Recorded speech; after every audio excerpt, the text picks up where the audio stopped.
ফের সমবায় সমিতি দখল করল বামেরা। মনোনয়নে জমা দেয়নি তৃণমূল, বিজেপি বিনা প্রতিদ্বন্দ্বিতাতেই জয় পেল গাইঘাটা শিমুলিয়া সমবায়। গতকালই ছিল মনোনয়ন জমা দেওয়ার শেষ দিন, কিন্তু মনোনয়ন জমা দেয়নি তৃণমূল আর বিজেপি। তাই এবার সমবায় সমিতি জয় করল বামেরা, বিনা প্রতিদ্বন্দ্বিতাতেই জয় পেল গাইঘাটা শিমুলিয়া সমবায় দখল করল বামেরা। ফের সমবায় সমিতিতে জয় পেল বামেরা। মনোনয়ন জমা দেয়নি তৃণমূল আর বিজেপি, বিনা প্রতিদ্বন্দ্বিতাতেই জয় পেল গাইঘাটা শিমুলিয়ার সমবায় বামেরা। গতকাল ছিল মনোনয়ন জমা দেওয়ার শেষ দিন, কিন্তু কেউই মনোনয়ন জমা দেয়নি, অর্থাৎ তৃণমূল এবং বিজেপি কেউই মনোনয়নপত্র জমা দেয়নি। তাই বিনা প্রতিদ্বন্দ্বিতায় গাইঘাটা শিমুলিয়া সমবায় দখল করল বামেরা।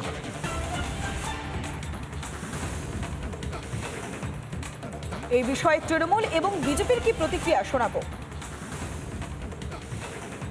ওই তালিকায় এমন এমন মানুষের সব নাম রয়েছে যাদের এই যে আমাদের শিমুলিয়া পাড়া, এই যে মৌজা, এই মৌজার বাইরে অধিকাংশের বাড়ি, যার ফলে সেখানে নির্বাচন মানে একটা প্রহসন। একটা নির্বাচন করতে গেলে তার অন্তত সঠিক ভোটার তালিকার প্রয়োজন হয়। আমাদের দাবি এখানে আগামী দিনে যে যাতে স্বচ্ছ ভোটার তালিকা তৈরি হয়, তার জন্য আমরা কর্তৃপক্ষের কাছে পরবর্তী সময় আমরা দাবি রাখব। আমরা প্রতিদ্বন্দ্বিতা করছি না, কারণ হচ্ছে ওখানে সমবায়ের যারা সদস্য, বেশিরভাগ সদস্যই রাজনৈতিক মেরুকরণ। কোনো কোনো বাড়িতে 3 জন 4 জন 5 জনও আছে, তাদের একটা জায়গা নেই। তো এই জাতীয় অনৈতিক কাজের বিরুদ্ধে আমরা প্রতিবাদ করছি। আমরা তৃণমূল কংগ্রেসের পক্ষ থেকে প্রতিদ্বন্দ্বিতা করছি না।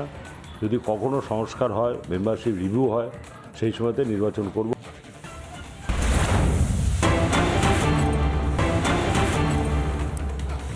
ফের সমবায় সমিতি দখল করল বামেরা। মনোনয়নে জমা দেয়নি তৃণমূল, বিজেপি বিনা প্রতিদ্বন্দ্বিতাতেই জয় পেল গাইঘাটা শিমুলিয়া সমবায়। গতকালই ছিল মনোনয়ন জমা দেওয়ার শেষ দিন, কিন্তু মনোনয়ন জমা দেয়নি তৃণমূল আর বিজেপি। তাই এবার সমবায় সমিতি জয় করল বামেরা, বিনা প্রতিদ্বন্দ্বিতাতেই জয় পেল গাইঘাটা শিমুলিয়া সমবায় দখল করল বামেরা। ফের সমবায় সমিতিতে জয় পেল বামেরা। মনোনয়ন জমা দেয়নি তৃণমূল আর বিজেপি, বিনা প্রতিদ্বন্দ্বিতাতেই জয় পেল গাইঘাটা শিমুলিয়ার সমবায় বামেরা।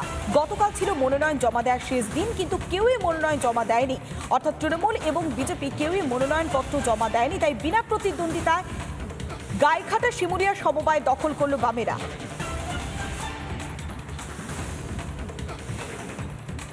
এই বিষয়ে তৃণমূল এবং বিজেপির কি প্রতিক্রিয়া শোনাবো।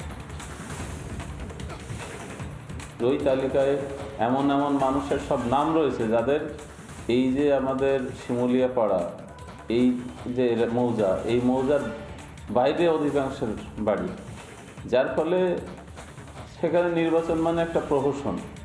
একটা নির্বাচন করতে গেলে তার অন্তত সঠিক ভোটার তালিকার প্রয়োজন হয়। আমাদের দাবি এখানে আগামী দিনে যে যাতে স্বচ্ছ ভোটার তালিকা তৈরি হয়, তার জন্য আমরা কর্তৃপক্ষের কাছে পরবর্তী সময় আমরা দাবি রাখব। আমরা প্রতিদ্বন্দ্বিতা করছি না, কারণ হচ্ছে ওখানে সমবায়ের যারা সদস্য, বেশিরভাগ সদস্যই রাজনৈতিক মেরুকরণ। কোনো কোনো বাড়িতে 3 জন 4 জন 5 জনও আছে, তাদের একটা জায়গা নেই। তো এই জাতীয় অনৈতিক কাজের বিরুদ্ধে আমরা প্রতিবাদ করছি। আমরা তৃণমূল কংগ্রেসের পক্ষ থেকে প্রতিদ্বন্দ্বিতা করছি না।